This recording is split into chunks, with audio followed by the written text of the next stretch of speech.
गांधी जी के हजारों कामों के ऊपर सवाल उठ सकते हैं, डिबेट हो सकती है, ये ठीक किया गांधी जी ने, ये गलत किया। लेकिन ये कोई नहीं कह रहा कि वो भारत के राष्ट्रपिता नहीं है। ये राष्ट्रपिता कब बने, कब रेजोल्यूशन पास हुआ कि वो हमारे पिताजी हैं, ये हमें बताया नहीं गया। भाई हमें पता तो चल जाता कि हमारे पिताजी ये हैं। वो कब कौन सा रेजोल्यूशन पास हुआ और देश में कहां पे ये इतना बड़ा माहौल बना कि देश के सारे लोग उनको राष्ट्रपिता बनाना चाहते हैं।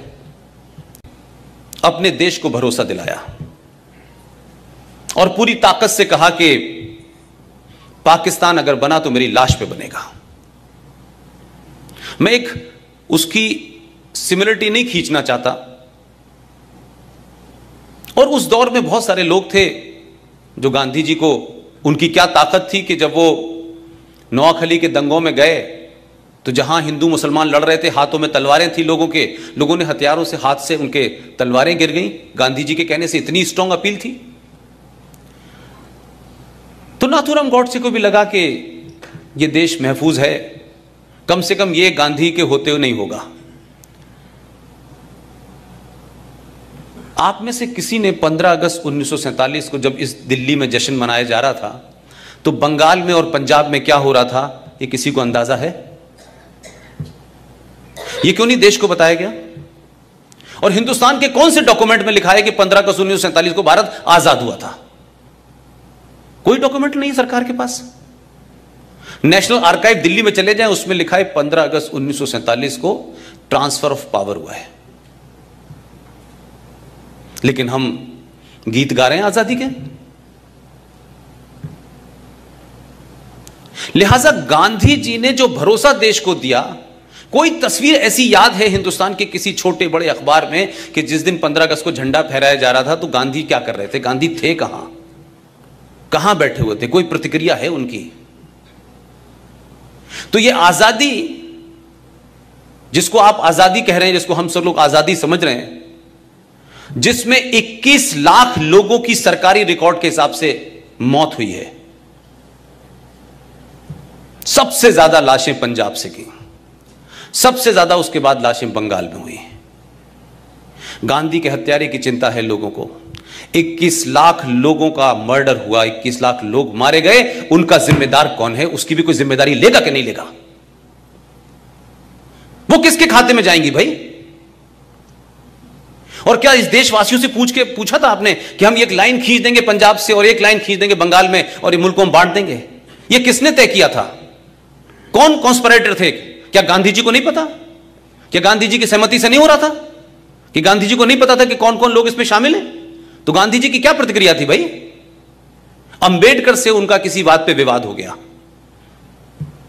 तो अंबेडकर जी के पास पहुंचे और कहा कि मैं आपकी बात से सहमत नहीं हूं, और धरने पे बैठ गए। तो अंबेडकर जी के शब्द हैं, उन्होंने कहा, गांधी जी आपकी जरूरत इस देश को है, आप अनशन मत करिए, मेरी बात ठीक है, लेकिन क्योंकि आप देश के लिए जरूरी हैं इसलिए मैं आपकी बात की वजह से अपनी बात वापस ले रहा हूं। फिर एक दूसरी घटना घटी जब सुभाष चंद्र बोस को कांग्रेस का अध्यक्ष बनाया गया, तब भी गांधी जी ने धरना दे दिया। मैं आज पूछता हूं 2019 में, गांधी जी जब जिन्ना अपनी जिद पे अड़ गया था कि पाकिस्तान को बांटेंगे, तो आप उसके सामने धरने पे क्यों नहीं बैठे थे?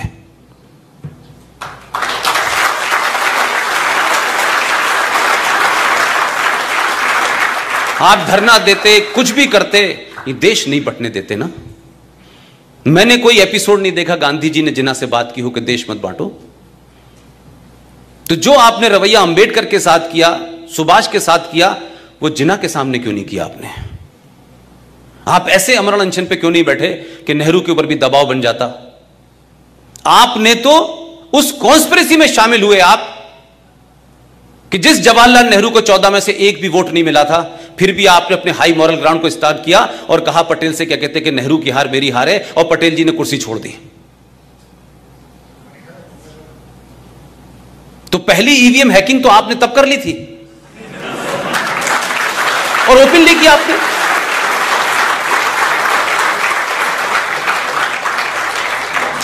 तो हम किसी आदमी को एक देवता की जगह बैठा दें और फिर उससे कहेंगे जो तुम कर रहे हो वो ठीक है, और उस पर सवाल उठाएंगे तो लोग कहेंगे देखिए साहब गांधी जी के बारे में, गांधी जी ऐसे थे। भाई गांधी जी को क्रिएट किया गया, मेरा मानना यह है।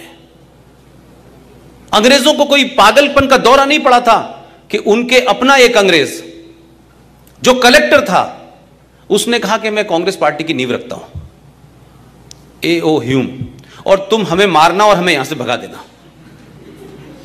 इतनी सहमति तो मैंने कहीं नहीं देखी आज तक। और मैं कहूं कि पूरी कांग्रेस पार्टी का चरित्र देखें अगर आप, ठीक है कि उसमें बहुत सारे लोग गए, फिर वापस निकल आए, फिर अलग अलग जगह चले गए, लेकिन कांग्रेस पार्टी का पूरा जन्म और कांग्रेस पार्टी की अप्रोच में कुछ लोगों को आप देखें कि जैसे ही इस देश में गरम दल का जैसे ही वो आगे बढ़ता था, तत्काल गांधी जी अनशन, अहिंसा, हम ये नहीं करेंगे, हम वो नहीं करेंगे। जब भी मैंने देखा कि ये ताकतें आगे बढ़ी, गांधी जी खड़े हो गए बीच में आके। और वही ग्रुप जिसे मैं चंडाल चौकड़ी कहता हूं, वही उनके साथ थी। सुभाष बाबू के मामले में गांधी जी ने अनशन किया था, वीर सावरकर के लिए अनशन किया था। तो जो लोग दिल्ली में थे और दिल्ली में सुबह सुबह लिखते थे लेटर टू डॉटर मॉर्निंग, दोपहर में भी लिखते थे, शाम में भी लिखते थे। अंग्रेज पूछता था ब्रेकफास्ट में क्या लेंगे और फिर खाने में क्या खाएंगे। ऐसी जेल अल्लाह करे पूरे देश को दे दे। और एक आदमी, हजारों लाखों लोग अंडमान से लेकर सब जगह थे, उनकी कहीं इस देश में जिक्र नहीं है। तो हम ये माने कि जो हमने नींव रखी है इस भारत की, ये एक बार ढह जाए तभी ठीक है, ये बगैर ढहे नहीं हो सकती।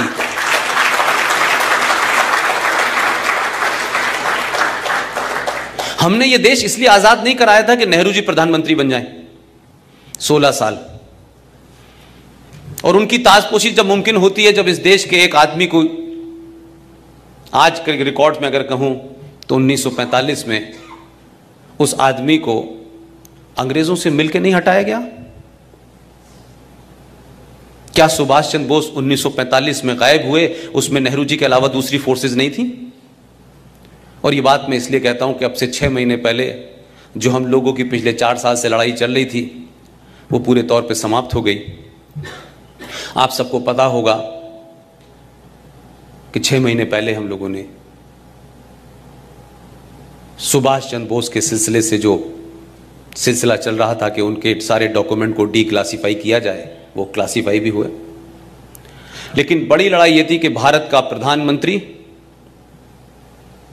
पहली बार आजाद भारत में 15 अगस्त के अलावा 21 अक्टूबर को जब सुभाष चंद्र बोस ने यूनाइटेड भारत में आजादी की घोषणा की थी, उस वक्त मेरा ख्याल है कि दुनिया के 11 देशों ने उसको मान्यता दी थी।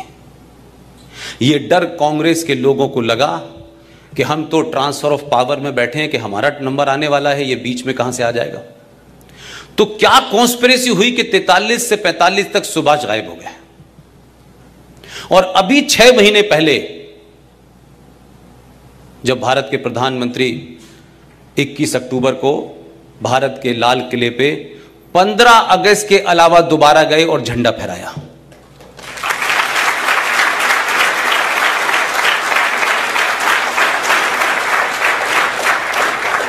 नरेटिव को बदलने में समय लगेगा। अगर यह भारत आज बन रहा होता तो आपकी लड़ाई बहुत मुश्किल नहीं होती। समस्या यह है कि हमारे घर में हमारे ही बच्चे, हमारी ही जनरेशन के लोग पिछले 70 साल से जो उनको इंजेक्ट किया गया है इतिहास के नाम पे, उनके अंदर से उसको हटा करके उसको गलत साबित करके जो सही बात है वहां तक पहुंचने में एक लंबा समय लगेगा। इसलिए ये लड़ाई ज्यादा लंबी है। इसलिए गांधी जी का नाम लेते ही कुछ लोग चिल्लाने लगते हैं। इसलिए जैसे ही वीर सावरकर का नाम आता है, वो गद्दार था, आपने खुद ही नैरेटिव गढ़ दिया है कि वीर सावरकर ने गद्दारी की और चिट्ठी लिखी, लेकिन वही लोग देश के ये नहीं बताते कि 1980 में मैडम इंदिरा गांधी ने जो सावरकर के परिवार को चिट्ठी लिखी है, वो एक किताब है, उसमें पब्लिश हुई है। उसमें उन्होंने कहा है कि सावरकर भारत की धरती का वो सपूत है जिसने भारत की आजादी में बहुत बड़ा रोल प्ले किया है। उसके वारिस कह रहे हैं, उसके परिवार के लोग कह रहे हैं, और उसकी पार्टी ये कह रही है कि सावरकर ने तो माफी मांगी थी। अब एक नैरेटिव बन गया है तो उस नैरेटिव को हटाने में समय लग रहा है।